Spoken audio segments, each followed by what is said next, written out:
Assalamualaikum students. In this video we are going to start another सब topic और वो है प्लाज्मा मेम्ब्रेन। इससे पिछले की वीडियो में यानी कि पार्ट 1 में हमने डिस्कस किया था सेल वॉल के बारे में। अब हम बात कर रहे हैं सेल मेम्ब्रेन यानी कि प्लाज्मा मेम्ब्रेन के बारे में, ठीक है। और ये पार्ट 2 है। पार्ट 1 वीडियो में हमने डिस्कस किया सेल वॉल और पार्ट 2 वीडियो में हम प्लाज्मा मेम्ब्रेन को डिस्कस कर रहे हैं, ठीक है। तो हम स्टार्ट करते हैं व्हाट इज प्लाज्मा मेम्ब्रेन। थोड़ा बहुत सा ये इंट्रोडक्शन है, फिर उसके बाद हम कंपोजिशन की तरफ बात करेंगे, ठीक है। तो प्लाज्मा मेम्ब्रेन क्या होता है इसके बारे में थोड़े बहुत से पॉइंट्स पढ़ते हैं। It is the boundary of protoplasm. ये क्या है कि ये हमने बात करी थी कि cell wall outermost boundary होती है, फिर उसके बाद सेल मेम्ब्रेन आती है। तो ये प्रोटोप्लाज्म की बाउंड्री कहलाई जाती है। प्रोटोप्लाज्म क्या होती है? प्रोटोप्लाज्म साइटोप्लाज्म और उसके अंदर जो न्यूक्लियस मौजूद होता है, ठीक है। तो ये पूरा कहलाता है प्रोटोप्लाज्म, ठीक है। उस साइटोप्लाज्म के आउटसाइड पर जो मेम्ब्रेन मौजूद होती है उसको हम कहते हैं सेल मेम्ब्रेन या plasma membrane. It is found in all prokaryotic and eukaryotic cell, और ये सारे के सारे प्रोकैरियोट्स और यूकैरियोट्स में प्लाज्मा मेम्ब्रेन मौजूद होती है। It is also called cell membrane, plasma membrane and cell surface membrane. ये सारे के सारे नाम इसके ही। इसको हम प्लाज्मा मेम्ब्रेन भी कहते हैं, सेल मेम्ब्रेन भी कहते हैं और सेल सरफेस मेम्ब्रेन भी कहते हैं। और ये इसका जनरलाइज फंक्शन लिखा है कि it gives shape and mechanical support to the cell. और ये क्या काम करता है और ये क्या काम करती है प्लाज्मा मेम्ब्रेन? ये शेप प्रोवाइड करती है सेल को और मैकेनिकल सपोर्ट भी प्रोवाइड करती है, ठीक है। Now we are going to discuss the composition. अब हम बात करेंगे किसके बारे में? कंपोजिशन के बारे में। जनरली हमने देखा कि कंपोजिशन बात करते हैं सेल मेम्ब्रेन की तो वो प्रोटीन्स, लिपिड्स और सेल मेम्ब्रेन में मौजूद होते हैं स्मॉल क्वांटिटी ऑफ कार्बोहाइड्रेट्स, ठीक है। प्रोटीन्स के बारे में अगर हम बात करें तो ये 60 to 80% प्रोटीन्स मौजूद होते हैं। लिपिड्स के बारे में बात करें तो 20 to 40%। और क्वांटिटी अगर हम देखें स्मॉल क्वांटिटी, यूजुअली ये देखा गया है कि it is found in conjugated forms, ठीक है। तो अभी मैं थोड़ा नीचे कर लेता हूँ फिर मैं बताता हूँ। यस, अब देखें, normally it is found in conjugated forms. Conjugated form मतलब कि ये कार्बोहाइड्रेट अगर लिपिड्स के साथ मौजूद है तो इसको हम ग्लाइकोलिपिड कहते हैं। अगर यही कार्बोहाइड्रेट प्रोटीन्स के साथ मौजूद है तो इसको हम कहते हैं ग्लाइकोप्रोटीन्स, ठीक है। कंजुगेटेड मॉलिक्यूल्स पर भी हमारी एक वीडियो आएगी इंशाल्लाह इन फ्यूचर, तो उस पर आपको मजीद मजीद आपको क्लैरिफिकेशन हो जाएगी रिगार्डिंग कंजुगेट। अच्छा, लिपिड्स में हम बात करते हैं तो लिपिड्स की फर्दर सब डिवीजन आती है। फॉस्फोलिपिड भी मौजूद होते हैं and cholesterol. Lipids in the form of phospholipid भी अवेलेबल होते हैं सेल मेम्ब्रेन में और कोलेस्ट्रॉल फॉर्म में भी अवेलेबल होते हैं। Remember this cholesterol is absent in prokaryotes, कि ये जो कोलेस्ट्रॉल है ये प्रोकैरियोट्स में मौजूद नहीं होता, ठीक है। एमसीक्यूज पॉइंट ऑफ व्यू से ये पूरी कंपोजिशन इंपॉर्टेंट है, आप जरूर इसको लाजमी गो थ्रू कर लीजिएगा। तो अभी हम बात करते हैं आगे स्ट्रक्चर के बारे में। Structure, yes, this is very very important. Structure के बारे में अगर हम बात करते हैं तो जनरली स्ट्रक्चर को हम यूनिट मेम्ब्रेन, दो स्ट्रक्चर है। एक यूनिट मेम्ब्रेन है जिसको हम पुराना मॉडल है ये एक तरीके से, और ये रिसेंटली जो एडवांस मॉडल कहा जाता है वो है फ्लूइड मोजाइक मॉडल। ये दोनों के दोनों मॉडल जो है ये प्लाज्मा मेम्ब्रेन या सेल मेम्ब्रेन को डिफाइन करते हैं, ठीक है। तो हम सबसे पहले बात करते हैं यूनिट मेम्ब्रेन के बारे में। यूनिट मेम्ब्रेन के बारे में ये कुछ पॉइंट्स लिखे गए हैं। It was proposed earlier that cell membrane is compose of lipid bilayer. Lipid bilayer, bilayer से मुराद है कि दो लिपिड की लेयर मौजूद होती है सेल मेम्ब्रेन में, sandwich between inner and outer layers of protein. कहा गया है कि ये प्रोटीन्स की ऊपर भी लेयर मौजूद होती है और नीचे भी लेयर मौजूद होती है और दरमियान में लिपिड्स की बाइलेयर मौजूद होती है, लिपिड बाइलेयर मौजूद होती है, ठीक है।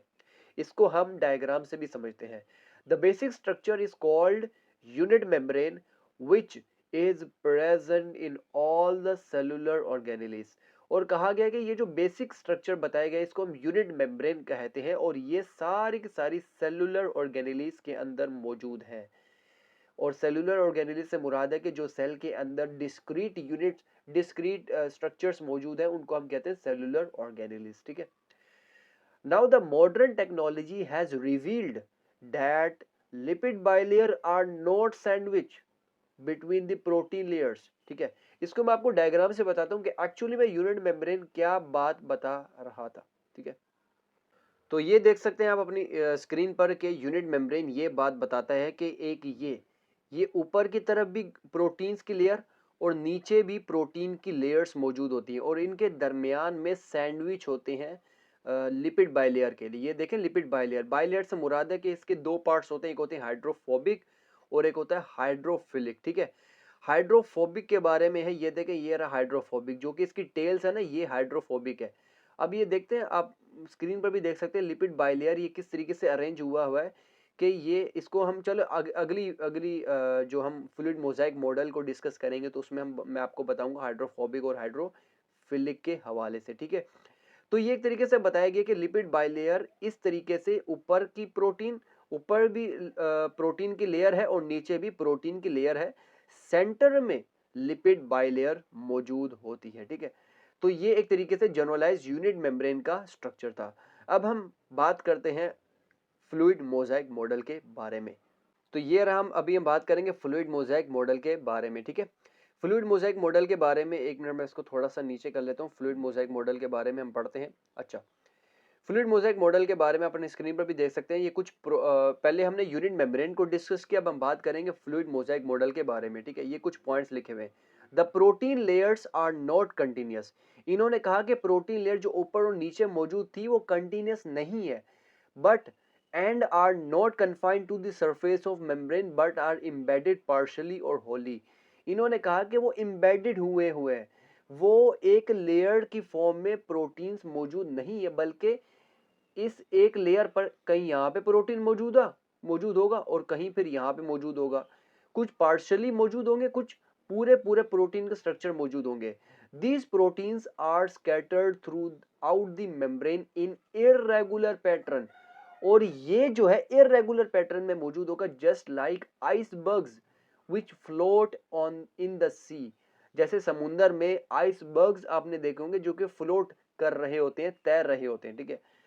This discovery leads to the proposal of fluid mosaic model, और ये न्यू डिस्कवरी जो है इसको हम कहते हैं फ्लूइड मोजाइक मॉडल।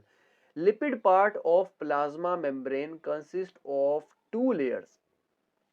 नॉर्मली कहा गया है कि ये जो है इसमें लिपिड पार्ट जो है वो दो लेयर्स पर मुश्तमिल होता है, जिसको हम कहते हैं bilayer, which are arranged in such a way that their hydrophobic end face each other and their hydrophilic end are appeared on the surface।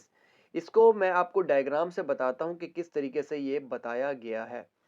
ये आप अपने ऊपर भी जाके देख सकते हैं। ये देखें, ये इसमें देख रहे हैं आप प्रोटीन्स, देखें यहाँ पर मौजूद है, कुछ यहाँ पर प्रोटीन्स मौजूद है, कुछ ये भी प्रोटीन मौजूद है, लेकिन पूरी ऊपर लेयर पर प्रोटीन कहीं पर मौजूद नहीं दिख रही, ठीक है।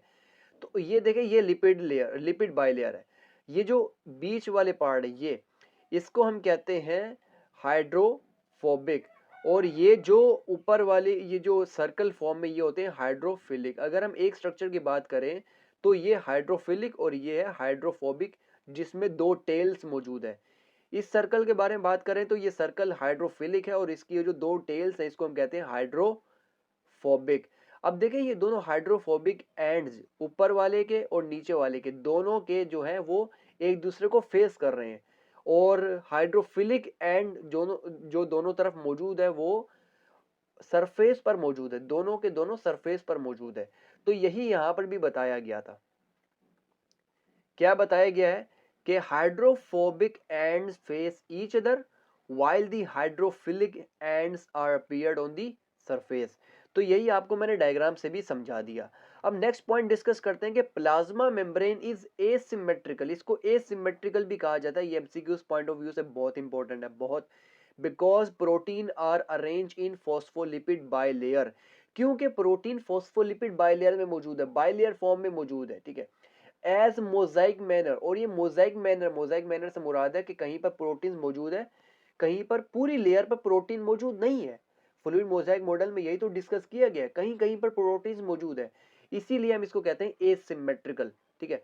द लिपिड बाइलेयर, और जो लिपिड बाइलेयर मौजूद है वो फ्लूइडिटी प्रोवाइड करती है और इलास्टिसिटी प्रोवाइड करती है मेम्ब्रेन को। मेम्ब्रेन 7 नैनोमीटर थिक है। मैनी प्लाज्मा प्रोटीन्स मौजूद होती हैं, जैसे ग्लाइकोप्रोटीन्स। जो प्लाज्मा प्रोटीन्स यूजुअली मौजूद होती है ज्यादातर वो ग्लाइकोप्रोटीन्स है, जिनके साथ कार्बोहाइड्रेट चेन भी लगी हुई है, ठीक है।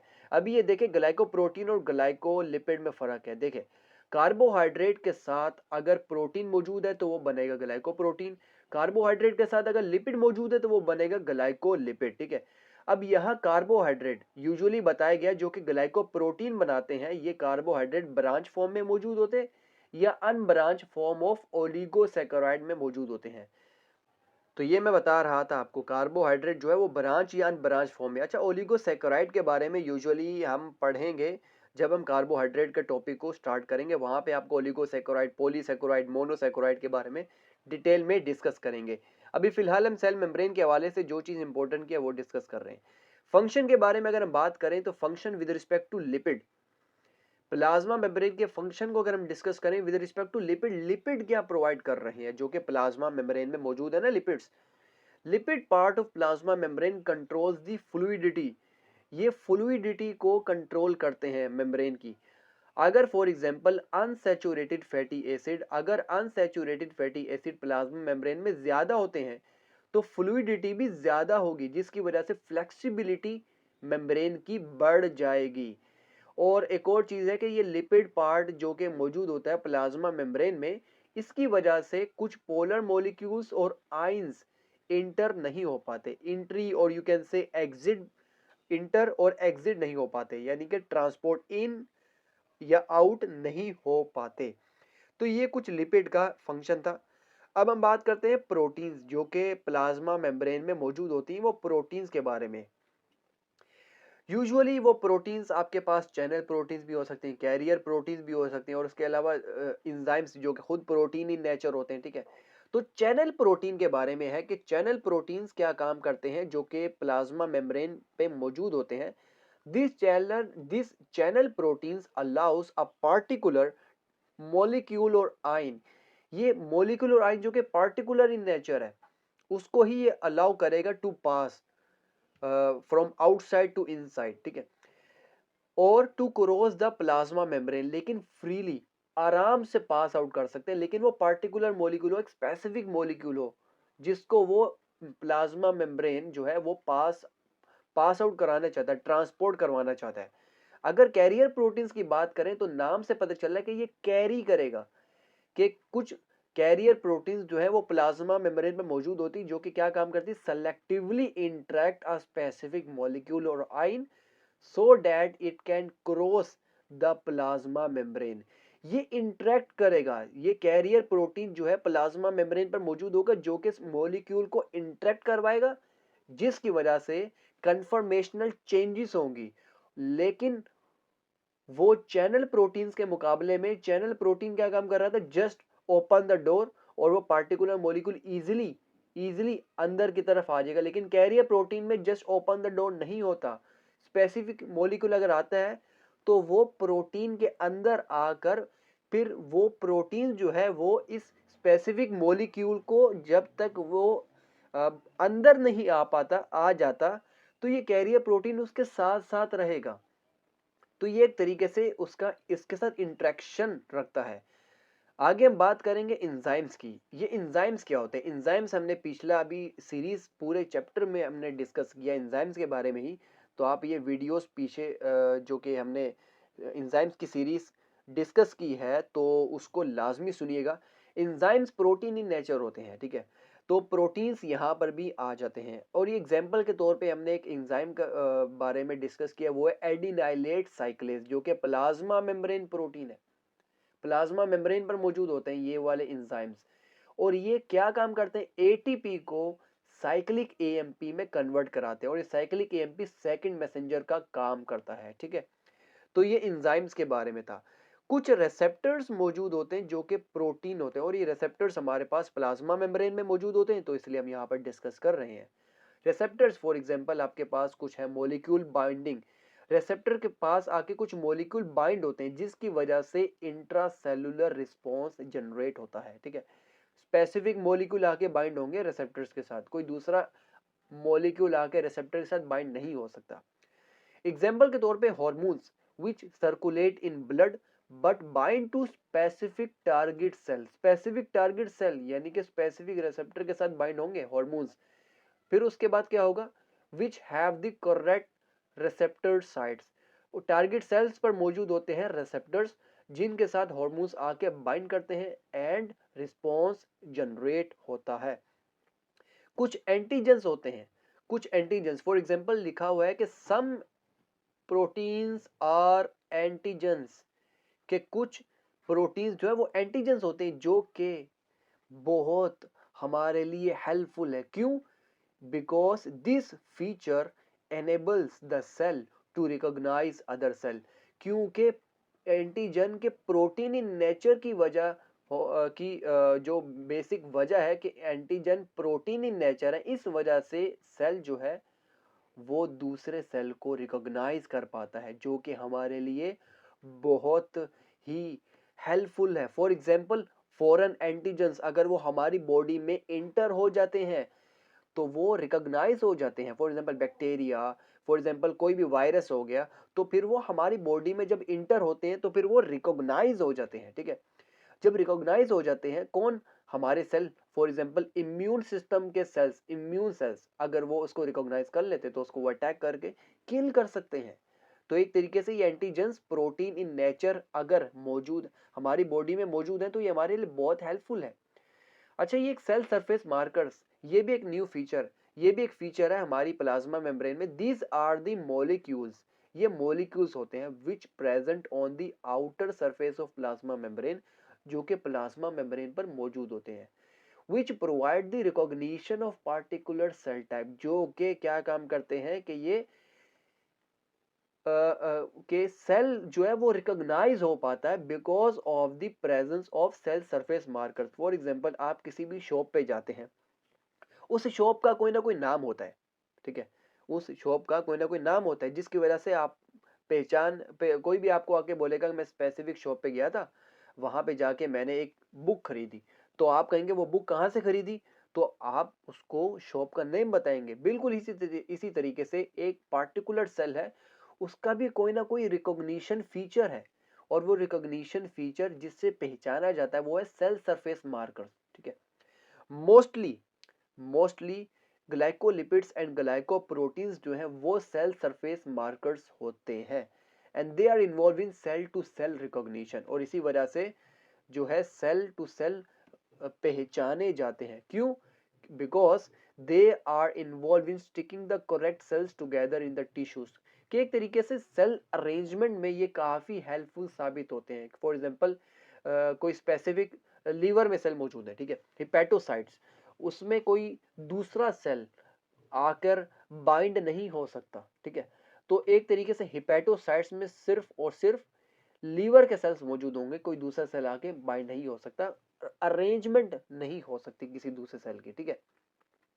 अब हम आगे कुछ अदर फंक्शंस है, फॉर एग्जांपल यहाँ पे आप अपनी स्क्रीन पर देख सकते हैं, बस ये लास्ट कुछ थोड़े बहुत से फंक्शन मौजूद है जिसकी फिर उसके बाद प्लाज्मा मेम्ब्रेन जो है वो पूरा कंप्लीट हो जाएगा। तो प्लाज्मा मेम्ब्रेन बेसिकली ट्रांसपोर्ट के हवाले से काफी इंपॉर्टेंट है। Transport across the plasma membrane occurs because in order to obtain nutrient आ सके, वेस्ट सब्सटेंसेस को हम एक्सक्रीट करवा सके, यूजफुल सब्सटेंस को भी सिक्रीट करवा सके ताकि वो बॉडी में जाकर पार्टिकुलर फंक्शन परफॉर्म करे।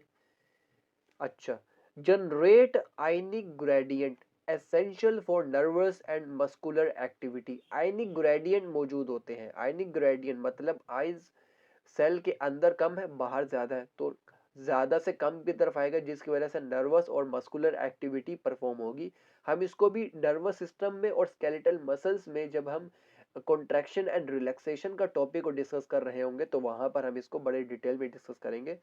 It maintains the suitable pH and ionic concentration within cell for enzyme activity, कि ये क्या काम करती है, मेंटेन करता है pH को, और आयनिक कंसंट्रेशन को हमारे सेल में, जिसकी वजह से क्या होता है कि एंजाइम पार्टिकुलर फंक्शन परफॉर्म कर पाए।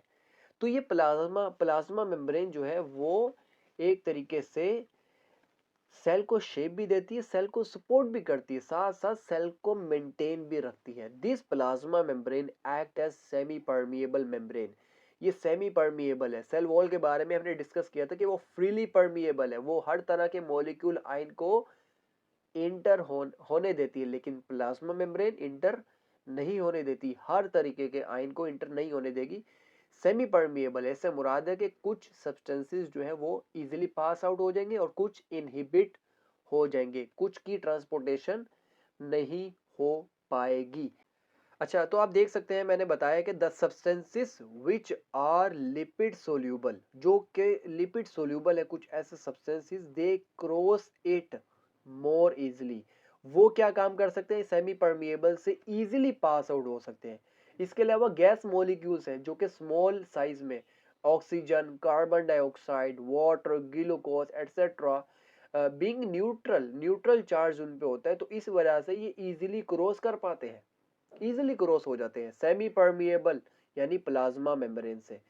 Ions being charge particle have some difficulty in crossing, जो कि आयंस होते हैं इनको क्रॉसिंग में, ट्रांसपोर्ट में डिफिकल्टी होती है। ठीक है, तो हमारे पास ये ट्रांसपोर्ट मैकेनिज्म्स, मूवमेंट, ये कितने तरीके के होते हैं, ये होते हैं 4 मैकेनिज्म्स। बस ये लास्ट है, उसके बाद ये वीडियो इंशाल्लाह खत्म हो जाएगी। ठीक है, तो ये प्लाज्मा मेम्ब्रेन के 4 मैकेनिज्म्स है। पहला है डिफ्यूजन, दूसरा ऑस्मोसिस, तीसरा एक्टिव ट्रांसपोर्ट और चौथा है बल्क ट्रांसपोर्ट, जिसमें हम एंडोसाइटोसिस और एक्सोसाइटोसिस करते हैं। ठीक है, यूजुअली ये जो डिफ्यूजन और ऑस्मोसिस है ये पैसिव प्रोसेसेस हो, यानी कि इनमें एनर्जी जो है वो एक्स्ट्रा एटीपी फॉर्म में नहीं चाहिए होती, जबकि ये एनर्जी कंज्यूमिंग प्रोसेस है। यहाँ पर ATP in the energy in the form of ATP चाहिए होगी। ठीक है, तो diffusion, osmosis, active transport, bulk transport, ये 4 तरीके के ट्रांसपोर्ट मैकेनिज्म्स हैं प्लाज्मा मेम्ब्रेन में, कि जिसके जरिए से कुछ मॉलिक्यूल्स इंटर या आउट हो सकते हैं। ठीक है, जिनमें से हमने ये दो को बताया कि ये दोनों के हैं, ये पैसिव प्रोसेस है और ये दोनों एक्टिव प्रोसेस, यानी कि इनमें एनर्जी कंज्यूम होगी, इनमें एनर्जी कंज्यूम नहीं होगी, without energy they can proceed. तो ये कुछ बल्कि कुछ नहीं, बहुत कुछ मैंने डिस्कस कर दिया अबाउट प्लाज्मा मेम्ब्रेन, जो कि आप अपनी स्क्रीन पर भी देख सकते हैं। आप वीडियो को पॉज करके यहाँ पर लेक्चर नोट्स भी आराम से आप जो है वो नोट डाउन कर सकते हैं। ठीक है, तो वीडियो अगर आपको अच्छी लगे तो वीडियो को लाइक करें, ज़रूर करें और अपने दोस्तों के साथ शेयर करें और चैनल को सब्सक्राइब करें। मिलते हैं नेक्स्ट वीडियो में। अल्लाह हाफिज़।